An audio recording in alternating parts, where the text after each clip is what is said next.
Okay, I can mute everybody and unmute everybody. Perry, can you hear me? Wave to me if you hear me. You even say good morning. We hear Good you. morning. Good morning. How are you Have it doing? now, David. Okay.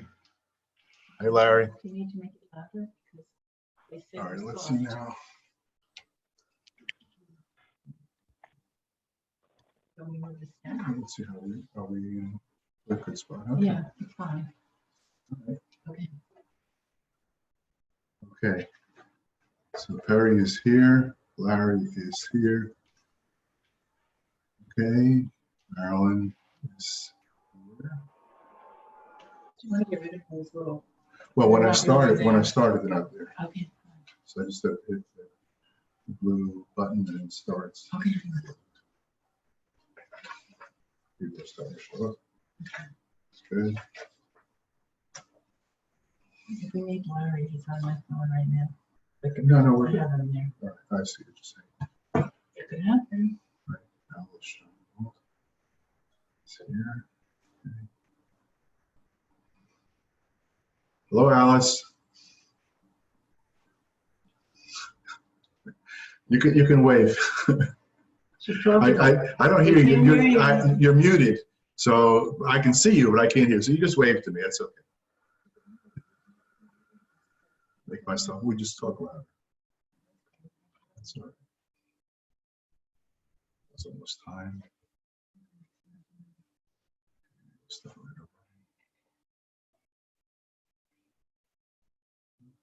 over. Okay.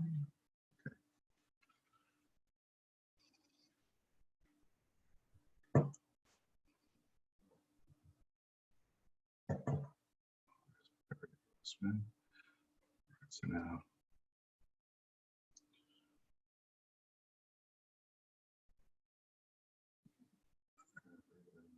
Except for us.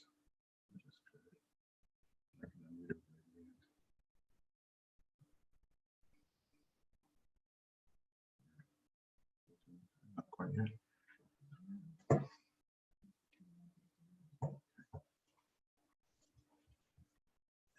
You're going first? No. Oh, okay. You have Let's a try little to. flag when I go. Okay, so then Hello, Cheryl. that's a permanent. She's not moving. No, you see it every time. Same picture. Yeah. Okay. Somehow a picture gets posted. Are we? Is it fine now? Yeah, it's just,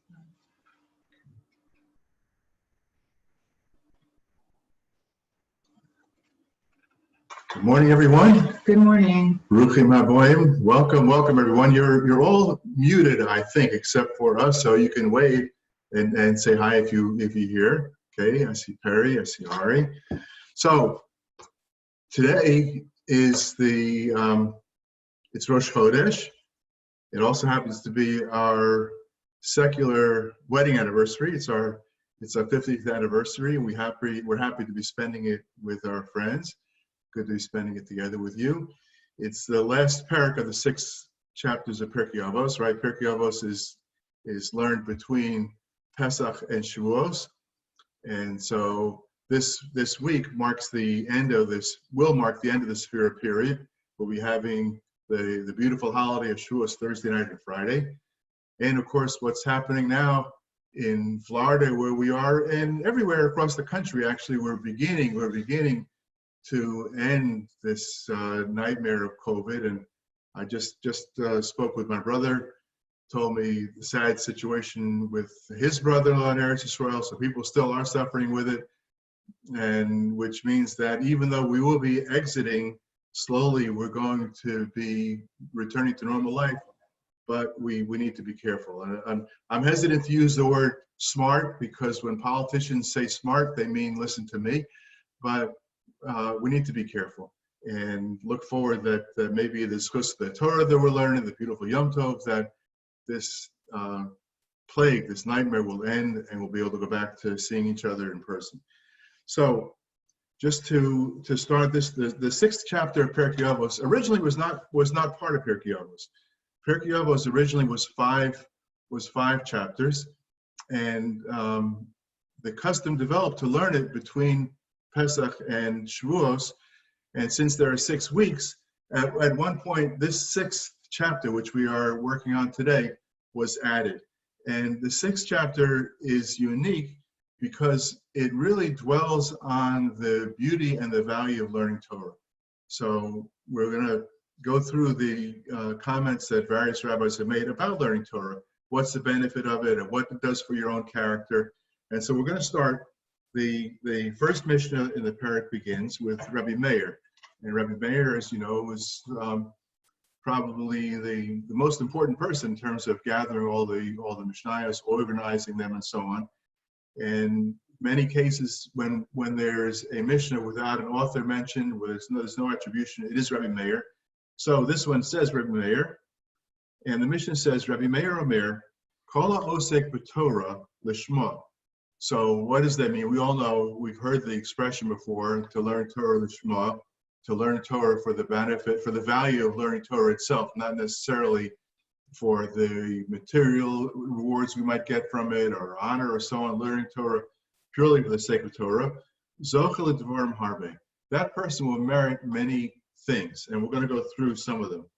Below Od, and not only that, Elisha Kol Olam Kulo Kedai Hulo, that the entire world can exist for that person. So that's sort of an unusual statement to make, that the world can exist for me. But if you believe that the world was created through the agency of the Torah, right? We say Histakel B'Oraisa V'Bari Alma, that God looked at the Torah was a blueprint for the world, and then he created the world.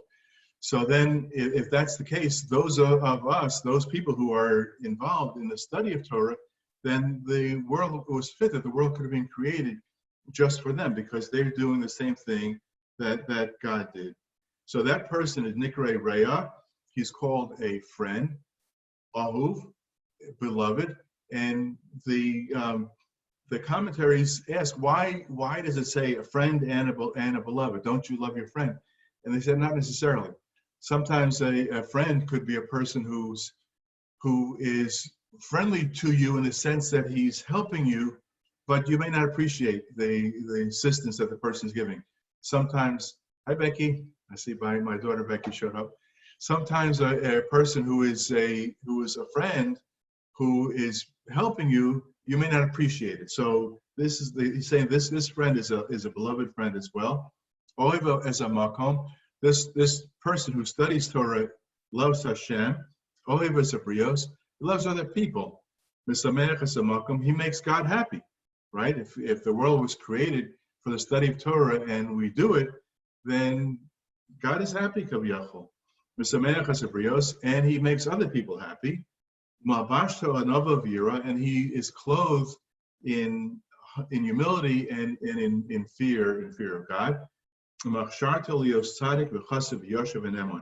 And he becomes a person who is righteous and pious, straight and who is trustworthy. And he distances himself, but also he distances others from committing sin. Because if you are a person who is learning Torah and maybe sharing the Torah that you've learned with others, so you can have the effect on other people as well, that you can produce a benefit for them, that they will distance themselves from sin because of what you've accomplished. And also he brings himself and others closer to the benefits of this world. And they will benefit from him, from his wisdom and his counsel, from his understanding and from his strength, because sometimes what we need is not just understanding, we need strength, right? Somebody to stand up for principles. Shinamar, because the pasuk says in Mishlei, in Proverbs, it says, Li eitzef esoshia ani bina li brura.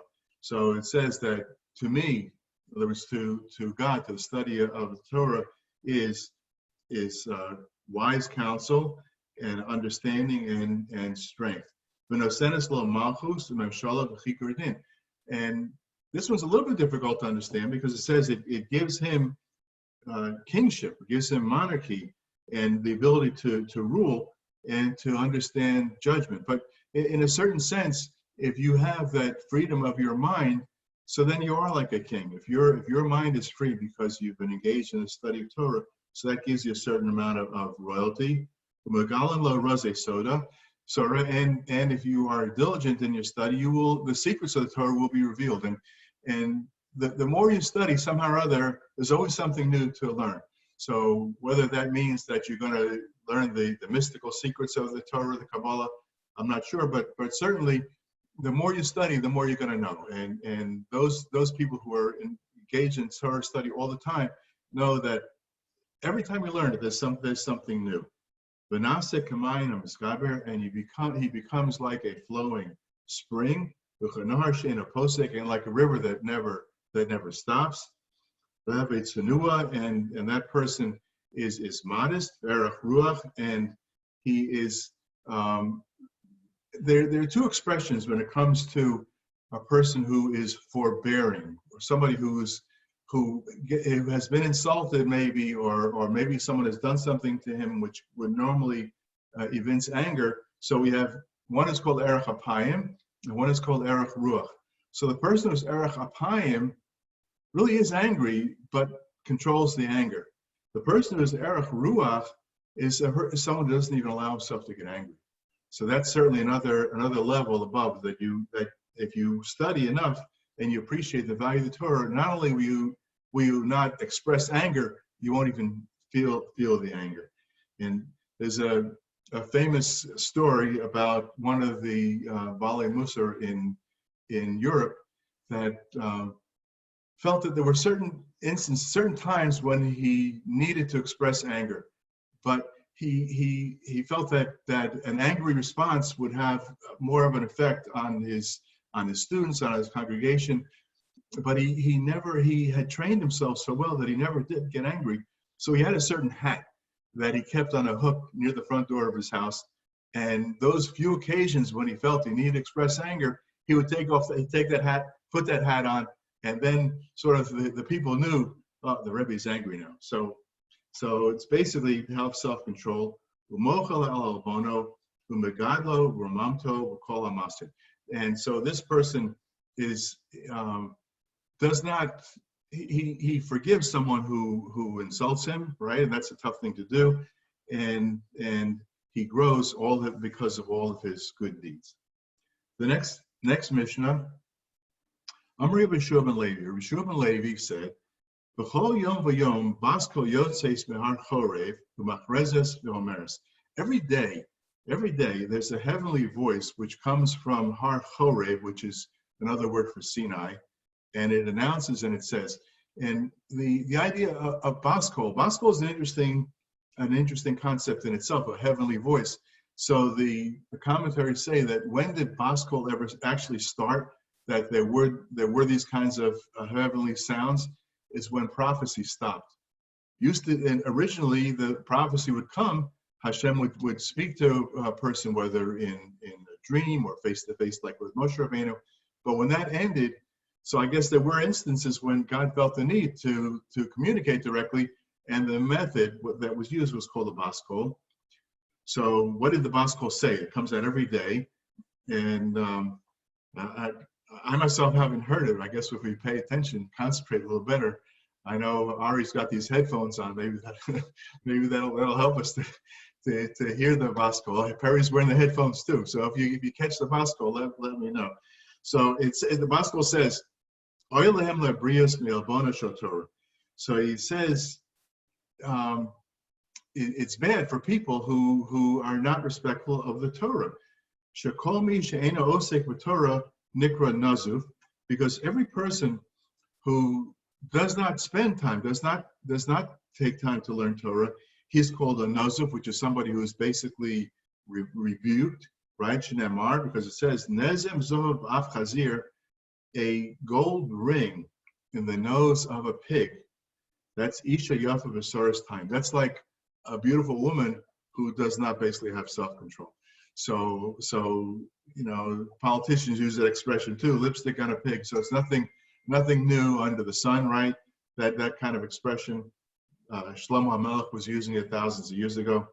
Vomer, and he says, "Luchos Maseh Elokim Hema," that the tablets of the 10 Aseret Dibros were made directly by God. Michtav Elokim Hu, and the inscription, the writing on it, is the writing of Hashem. Charis al Luchos, that is engraved on the tablets themselves. So Al Tigr Charus Ela Cherus. Don't say, so those who read the Torah, Ari is an excellent Bal Koreh, and by the way, you're going to have an opportunity to hear Ari reading Megillas Rus on Thursday morning. We're having a program in Shul where we're going to be doing Megillas Rus, and we're going to do Yisker, and there'll be some other exciting events. So you'll hear Ari reading Megillas Rus, and in the Holy Scriptures there are no vowel sounds, and there's no punctuation. And the reading, the words that we use and the way we pronounce them is basically tradition. So we read, so Charus, right, that they were inscribed, but an alternate reading could be Cherus, because the word Cherus means freedom, right? She'ein lach ben choron el mish osek b'talmud Torah. There's no one who is as free as a person who spends his time in the study of Torah. The kol mish osek b'Torah tadir, and somebody who studies Torah as a regular thing on a regular basis, harezeh mis'aleh, it becomes like an elevation for him. Because Shnemar mimatona nachaliel uminachaliel bamos. So this is talking about the travels of the Jews in Mitzrayim, but basically it's give the names of the places to which they traveled indicated that they were ascending, that they were going to a higher and higher place. And so then, therefore, the study of Torah, what it does, it gets us to a higher spot. I'm just going to say a little bit about Rabbi Yehoshua ben Levi. He was an early Amora of the 3rd century CE, and he lived in Eretz Yisrael. And as a reminder, the Amoraim taught after the compilation of the Mishnah by Yehuda Hanassi, and then through the 5th century CE. Yehoshua had a yeshiva in Lod, in what was Judea at the time. He was a contemporary of Rabbi Shimon ben Lakish, and his mentors were Bar Kapara, Rabbi Yehuda ben Pedaya, and Rabbi Pinchas ben Yair. Rabbi Yehoshua was known for his moderate stance and a desire for peaceful relations among the nations. He forbade Jews from cursing the enemies of Israel. He was well loved among the rabbis in his lifetime and was highly respected by the Roman authorities in Israel. He made several trips to the Roman authorities in Caesarea on behalf of the Jewish residents of Judea. Rabbi Yehoshua was very devoted to Torah study. He believed that the study of Torah enabled Jewish soldiers to win in battle. In Makos 10a, Rabbi Yehoshua says, "Our feet were standing in your gates, Jerusalem. What caused our feet to withstand the enemies in war? It is the gates of Jerusalem where they were engaged in Torah study." He also believed Torah study could cure physical ills. In Eruvin 54a, he says, "One who feels pain in his head should engage in Torah study, as it's stated, for they shall be as a graceful wreath for your head. And one who feels pain in his throat should engage in Torah study, as it is stated, and chains about your neck. One who feels pain in his intestines should engage in Torah study, as it is stated, it shall be health to your navel. One who feels pain in his bones should engage in Torah study, as it is stated, and marrow to your bones. And one who feels pain in his entire body should engage in Torah study, as it is stated, and health to all their flesh." The rabbis of the Talmud were so impressed with the holiness of Rabbi Yehoshua that they said that while he lived, Hashem did not have to make a rainbow appear in the sky to show Hashem's bond with mankind, due to Yehoshua's devotion to Torah and unwavering bond with Hashem. Next Mishnah is the 3rd Mishnah, and the Mishnah says, "Halamei mechavero perek echad." If somebody learns from his friend, from his colleague, from his fellow, one chapter, o halacha achas, one rule, o pasuk echad, or even one verse, o dibur echad, or one statement, Afilu os achas, even one letter, circlin hobo kavod. You have to show respect for that person. Shekain motzina b'David Melech Yisrael. So as we found with King David, the greatest king in our history, that Shelo lamad me'Achitofel el shnei devarim bilvad. He learned from Achitofel, who was one of his friends, basically one of his generals. He learned from him just two things. What did he learn from him? He learned that a person should not study alone, should not study Torah by oneself, and that when you go into the shul or the Beis Medrash to study or to daven, you have to go in with a correct attitude, an attitude of awe and respect. So David, that's what David learned from Achitophel, and yet the Karahu Rabbi called him his teacher, right? Alufo and his general Umayyoado and his faithful friend. Shinamar, because the pasuk in Tehillim says, talking about Achitophel, is Ata Enosh Ke'erki Alufi Umayyoadi. So these words, Aluf and Miyuad, are listed in that sentence, letting you know that this was the attitude that David had towards Achitophel. And then the Mishnah says, "Hello, Dvarim Kal v'chomer." Is it not logical that you would practice this way?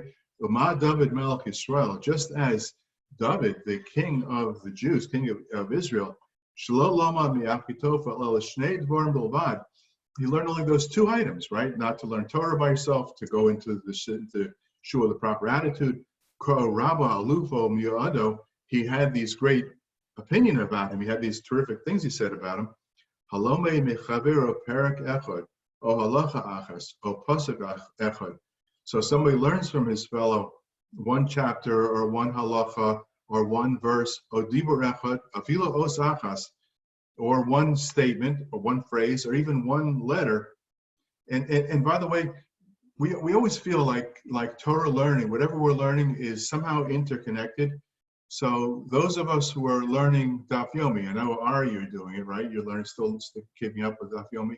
And Mindel and I, one of the things that we discovered during this lockdown, the shutdown, is that we enjoy doing Daf Yomi together. So we've been doing Daf Yomi together.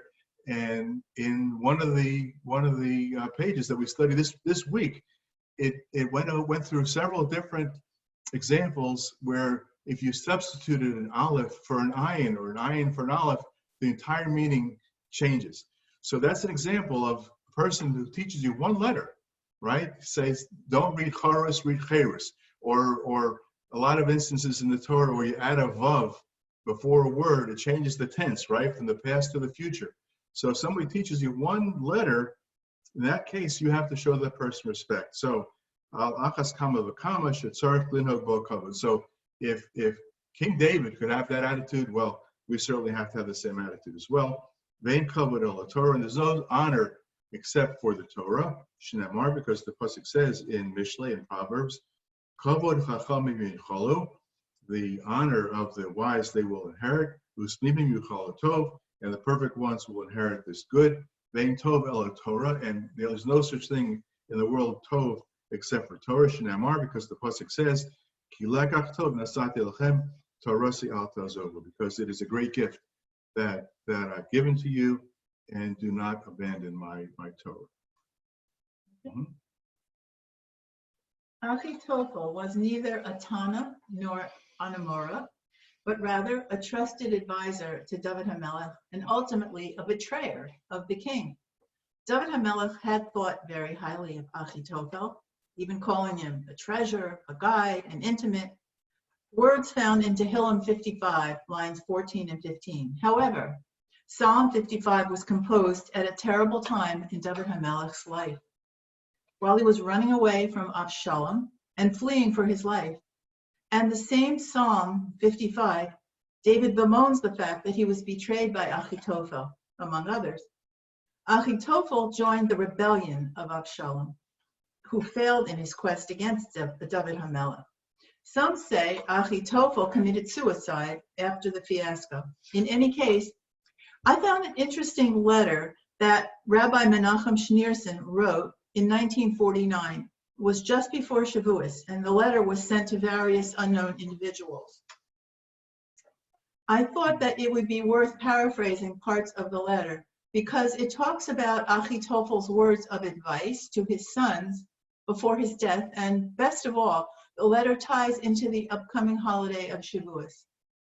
So, first, the Rebbe says in summary that Achitophel's big mistake was viewing life through reason and logic rather than through fear of sin and acceptance of the yoke of heaven. The sages say that in Bava Basra 147a, and before his death, and I quote, Achitophel gave his sons 3 commands. 1, do not participate in a dispute. 2, do not rebel against the royal dynasty of the house of David. And 3, if the holiday of Shavuos is a clear day without clouds, so wheat. Rabbi Schneerson asked why Achitophel said, do not rebel, if he already said, do not participate in a dispute. And also, what is the message of Shavuos falling on a clear day? What is the common factor? So Rabbi Schneerson writes that a person should strive to attain the 3 crowns of Torah, or 3 heights of personal development. One can attain the crowns through 2 paths. The true path is the fear of sin and acceptance of the yoke of heaven. The path Achitophel took was a path of wisdom, which is merely reliance or belief in logic and reason. Achitophel realized too late that the path he chose for life did not prove advantageous for him. So he warned his sons not to make the same mistakes. First, don't get involved in any dispute that is not for the sake of heaven, as Korach did. Secondly, don't rebel against the house of David, which established a yoke of Torah and a yoke of Teshuvah based on Yiras Shamayim. Third, wheat is food for humans, but here wheat represents knowledge. In Brachos 40a, it says, the tree of knowledge was a stalk of wheat, for a child does not know how to call his father until he tastes wheat. The tree of knowledge involves wisdom and also intellect. Achitophel told his children that the success of a wheat crop, meaning success of the intellect, is dependent on the Shavuos holiday, the day when the Jewish people got the Torah. Jews always study Torah, and even Shem and Ever are mentioned as having a yeshiva. The difference here is that on Shavuos, the Jewish people expressed a perfect commitment to accept Hashem's yoke. Na'aseh v'nishma. We will do before we will listen. It was a clear day when the Jewish nation accepted the Torah. So Achitophel was advising his sons to accept Hashem's yoke in a manner that transcends intellect. The Shavuos holiday is the culmination of a perfect acceptance of the yoke of Torah. Next Mishnah, the Mishnah 5, Mishnah Hey. Mishnah says, Gedola Torah yoser min kahuna min malchus. That Torah is greater than royalty, being a king, monarchy, or being the Kohen Gadol. And it's interesting because is kahuna available to any of us? Can any of us be the Kohen Gadol? Well, only one of us, as far as I know, is a Kohen, Ari. But I think Ari, you aged out, right? I think you're too old to become the Kohen Gadol at this point, right? Probably, right? So that means that certain hereditary characteristics are available, and only certain people could be the Kohen Gadol. Only certain people can be the king, right? We have to be able to be direct descendants of the house of David. But Torah is available to everybody, right? All of us can get it. And the Mishnah says Torah is even greater than those two. Shehamalchos niknes b'shloshim malos. In terms of royalty, there are 30 attributes, and we'll go through all of them. I'm not going to require you to memorize them all, but we're going to go through a little bit about them. Hakahuna of Esrim Arba, and as far as being a Kohen, there are 24 special gifts that the Kohen receives, whether it's the parts of the sacrifice he's permitted to eat, whether it's truma and so on. There are various things, but there are only 24 of them. But Torah nicknames Arbaim U'Shmona Devarim. But Torah has 48. There are 48 principles, or 48 things that are connected with the Torah, and we're going to go through those. Those are going to go through the two Mishnayos, and I'll just dwell on a few of them. So starting with the first one, but Talmud, that's with study. B'shmias ozen, hearing, right? I know some of us are seeing each other. Some of us are just listening. So listening to it. Arichas Svasayim. Arichas Svasayim. Hi Ari, I see my son-in-law Ari showed up. So arichas spasayim is your actually the training of your mouth. It's like muscle memory in your mouth, which means that if you study and review so that you can give it over, so you've accomplished that kind of muscle memory. Bina salev, understanding of the heart. Shitlas salev. So siflas, seichel and bina are different, right? Some people have understanding but don't have common sense.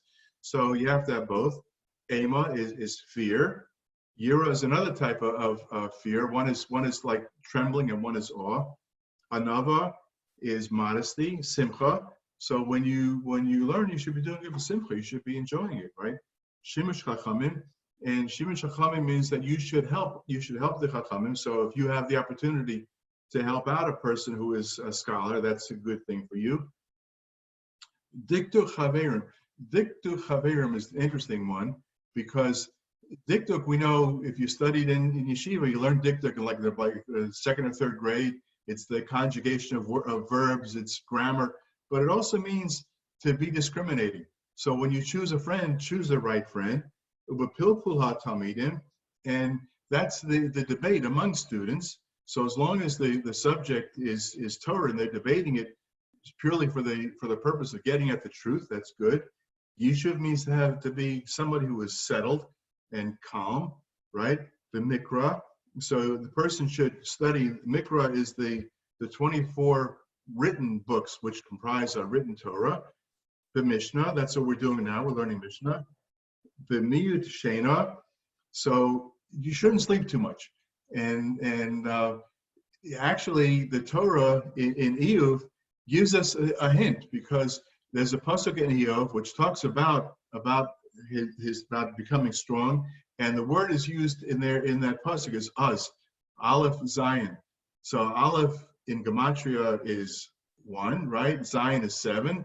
So 1 plus 7 is 8. So the Torah is telling us 8 hours is the recommended number of hours of sleep every day. The miyut sicha, and idle conversation, you could minimize that. Miyut tanug, and in terms of the types of physical pleasures, you don't need to be excess on that. Miyut tzchok, even in humor is good. It's important. We should enjoy our life, and a lot of Rabbanim, even the Gemara says that they started out when they had a lecture to deliver, they would start with a little bit of a joke to get the people in the mood. So that's good, but not too much. Miyut derech eretz. Derech eretz in this Mishnah, it means earning a living, that you definitely have to earn a living, but that shouldn't be the main goal. So erech apayim.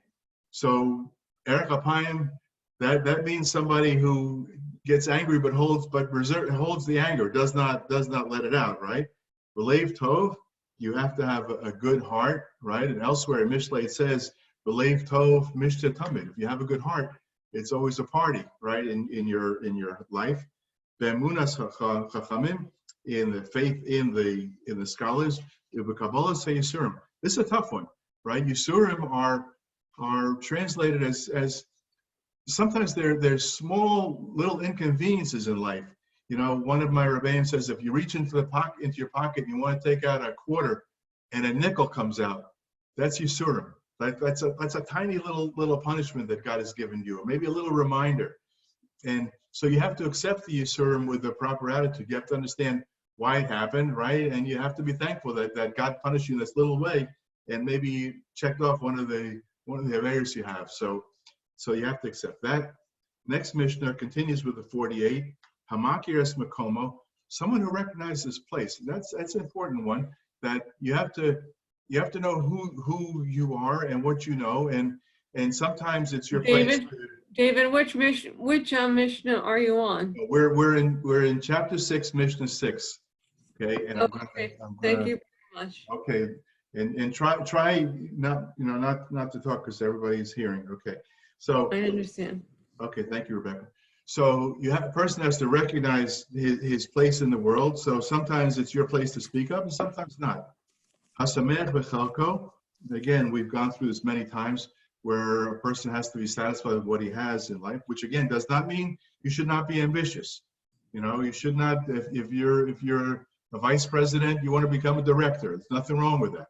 But the idea is that should not be, right, Becky? That should not be what's consuming you, but you have to be happy with what you have in life.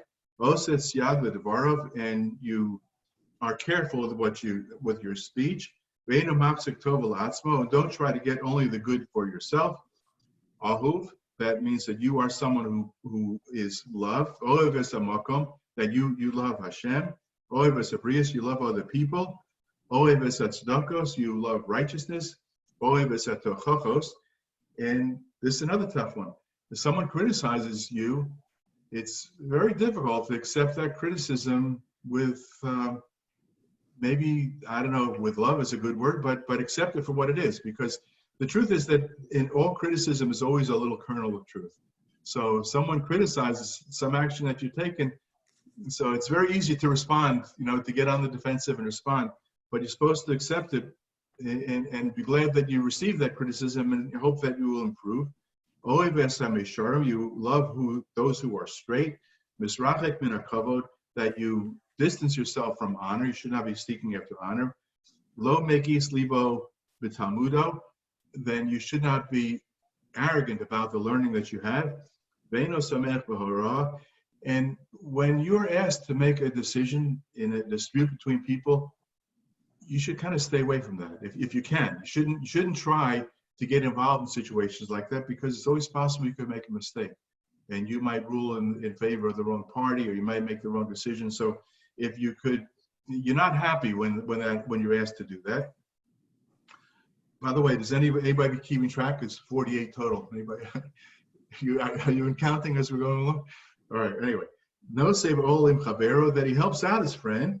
Machrio lekavskus, and you always look at the other person with give the person the benefit of the doubt. Ma'amido ala emes, and if you see that your friend needs help to get onto the true path, you do help him. Ma'amido ala shalom, and you help him to find peace. Misyashev livo v'salmudo, and your learning should be something that's settled in your heart. Shoel umeshiv, and this is an important one too, that when you ask a question, you should sort of know what the answer is beforehand in a way, certainly if you're in a position where you're teaching. So it's easy to maybe make a riddle and try to confuse your students, but you ought to have the answer in your mind so that you can solve it for them. Shomea Amosif, you hear and you expand. Halomed Amanas Salamed, learn for the purpose of being able to teach. Halomed Amanas Lasos, also to learn in order to do. Hamachkim es Rabo, that you actually improve your teacher, right? This is a tough one, right? So you're by the type of questions that you ask, you help the teacher himself to improve. Hamakavin es Shmuaso, and you pay attention, you listen to what he's telling you. Omer Dovo Mishem Amro, and I'm going to sort of finish up with this one. It's because and it's sort of fitting, because this period that we're all going through right now, and hopefully it's coming to an end, it started out right after Purim. And we went through Pesach, and now we're coming to Shavuos. Looks like it's coming to an end. The Mishnah says, Omer Davar B'Shem Amro. If you quote someone, in other words, you say something that another person said, but you give credit to that person who said it, that has a very big beneficial effect. And what is the very famous instance, very famous situation where someone repeated a statement in the name of the person who actually said it, and a Yeshua to the Jews came, right? What was it? His halamarito, we learned, Shekol Omer Dava B'Shem Omro, anybody that says something in the name of the person who already said it, in other words, to give credit to that person, maybe Geula L'Olam, he brings salvation to the world, Shenemar, because it says in Megillas Esther, Vatomer Esther L'Melech B'Shem Mordechai, that Esther told the king in the name of Mordechai. So when Esther quoted Mordechai, and the king realized that Mordechai was someone that needed to be rewarded by the king, needed to be heard by the king, and what happened later on when he opened up the book and he discovered that Mordechai had not been properly rewarded, so that eventually brought about Haman's downfall and the Yeshua of the Jewish people. So I'm about finished. We've really enjoyed doing this 6-week period. And we hope next year between Pesach and Shavuos, we'll be able to learn in public, learn together with everyone. But I like the Zoom. I think this gives people an opportunity who maybe can't get to shul or whatever, can tune in too. So we probably will continue it. And I'm just going to ask Mindel if you have anything you want to say to No, I at enjoyed the end it. of the 6 weeks that we've done this It together. was a lot of fun working together with David. We always worked together in our career on the past 50 years. It seems very strange to say in the past 50 years, but it's been a good thing. So thank you, everybody. Have a good day. Welcome. Happy anniversary. Thank you very much. Happy anniversary. Everybody, I'm going to just unmute everybody What is for a top? second. Okay, happy anniversary. Great class. Bye, Right. everyone. Thank you very much. What's your daughter baking? Many more Bye, years Tova. of good health. Bye Okay. bye. Take care. And Chag Sameach. Bye, Sameach.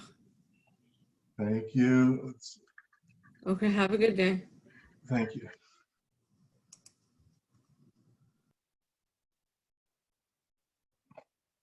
Hello. Hi, hey, Becky. Happy anniversary. Thank you. How's everybody doing? Thank God.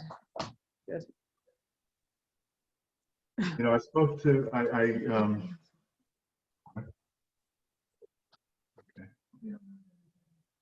All right, we're gonna, We're gonna hang up and we'll talk to you. yeah, I'll Okay. close in a second. Okay, Bye. bye-bye.